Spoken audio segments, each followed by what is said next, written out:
Hey, it's Mark Ferguson with Investor More, back with another real estate investing video. And today we're at a property we just purchased. And this is an interesting property. This is an old farmhouse, as you can see, and it's on over an acre. They left us some junk, as you can also see, and it's located on a very busy street, as you can probably hear. So this is an interesting purchase, one we paid very little for compared to other properties in the area. So we'll talk about what we paid for it, why, what our plans are, and what we're going to do with this property, because it actually looks much better from the outside than it does inside. So we'll show you what it looks like in there, and we'll have lots of different information on our plan, why we bought it on such a busy, crazy street, and what we'll do with it. Of course, check out investormore.com for much more information on my flips, rentals, being an agent, wholesaling, all that good stuff. And we have 9 books on Amazon for much more in-depth information on real estate investing. Here is the house, which we'll show you soon. But first, we're going to show you the area. And we are on a highway. So that's why it's so busy. And you see lots of trucks and traffic driving by. And that right there is another highway. So that's a major 4-lane highway right there. This is a slightly smaller 2-lane highway, but still very busy. Traffic backs up on this road all the time, which is actually a good thing because this property is zoned commercial. So that is why we bought it. We ended up paying $120,000 for it, over an acre of land, and the house is ugly. I will not lie. It's very ugly, and this might be the first time we tear a house down. I've bought many, many houses where even the listing agent told me the house should be torn down. We've saved them. We've had lots of houses where our commenters said we should tear it down. We've always saved them. We've never torn a house down.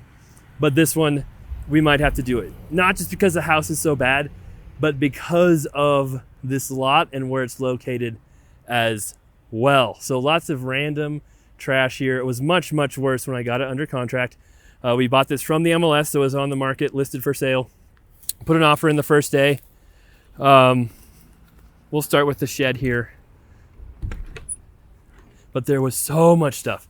Many more cars, trucks, all kinds of stuff. So they left us some stuff, which we told them they could. And I think that helped get us the deal. But we will have to get rid of it all. Cool ceiling. We might have to use this. We might have to repurpose the ceiling for some other uses. Possibly the bar. We'll see. But that's the shed. The rest of the stuff, not too exciting, except for some like paper towels over there for commercial use, but they're a little weathered being out in the open for a couple of years. The land goes from the corner of that fence over there, kind of along an angle, then past the house. There's another outbuilding over there. So we'll show you how the land is situated. In here is the old well. And this kind of fell apart. Oh yeah. Oh, there was a mouse right in there. Ha! I don't know if you guys saw that. I hope so. That's kind of crazy. If Nikki was here, she would have screamed her head off.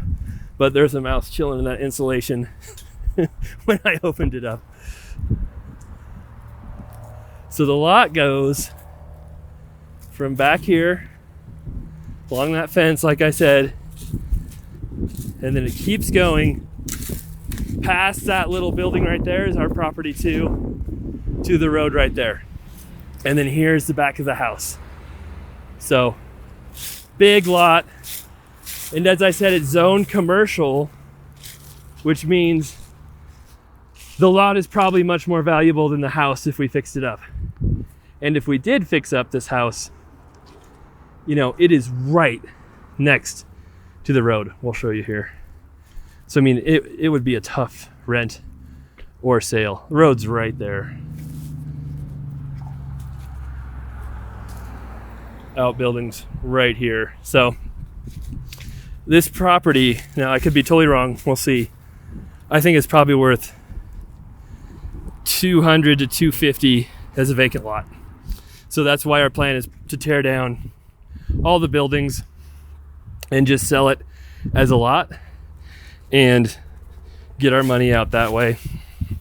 And I actually have people who are probably interested in this lot already as a vacant property.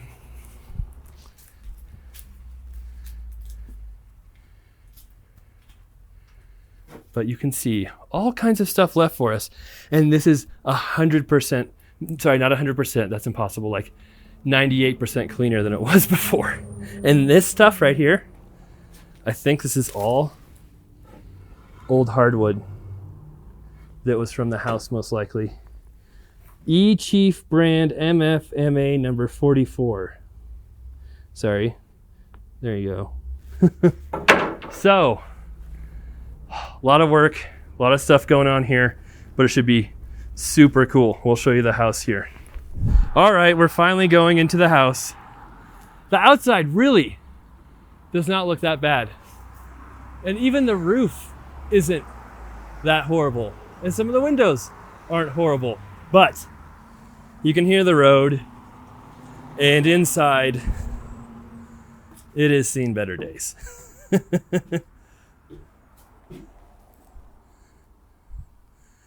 It's got some issues. A lot of issues. And I love to save houses like this. I hate paying for it, but I love saving them and seeing the end result.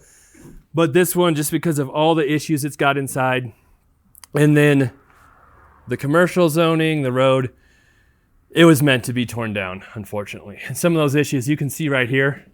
I mean, those are old school 2x4s. They don't make houses like this anymore. And sometimes that's a good thing, and sometimes that's a bad thing. In this case, it's a very bad thing because you can see, while they are real 2x4s that probably actually measure 2x4, unlike the new 2x4s, they are spanned probably 20 to 24 inches. And literally those are your floor joists, are 2x4s. And I don't know if you can see it in the video. I think you can. I mean, that floor is sagging 4, 5 inches. And then you can see this wall over here is way lower than this wall right here. So it has got major structural problems. They actually had an engineer come in and look at it, and he said, yeah, I mean, you've got to redo almost all the structure in this building.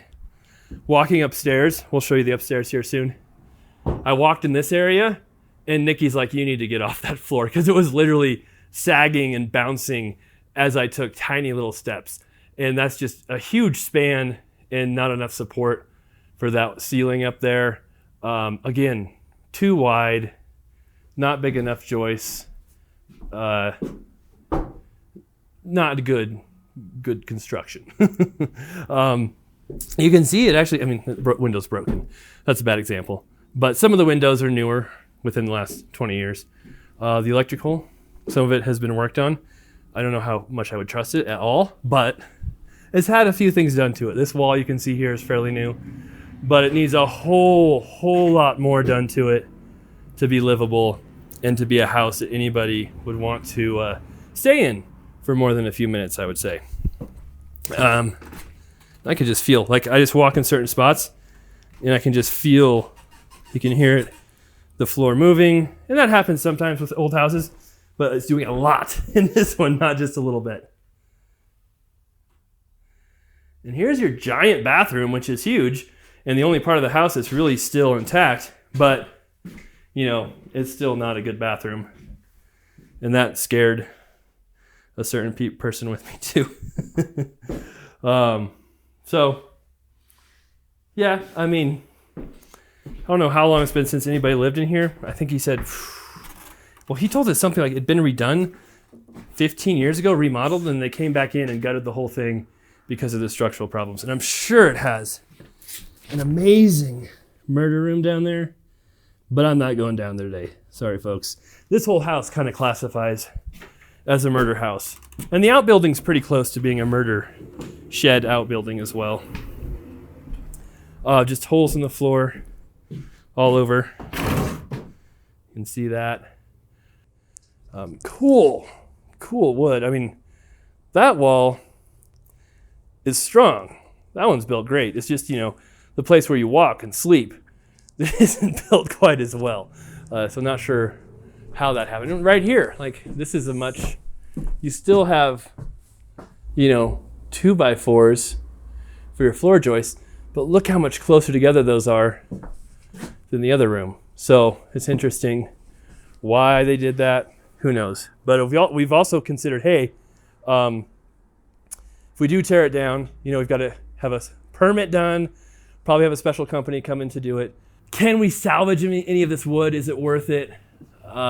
We showed you the hardwood in the other shop, but look, I mean, that's all hardwood too. So these old 2x4s, I don't know if they're worth anything. You've got all these old slats here, old wood. You know, it could be worth something to somebody. All right, and we shall head upstairs. It's a little bit cool and a little bit scary. Not because it's dark and dingy or anything, just because you're slightly worried you're going to fall 10 feet down to the floor below.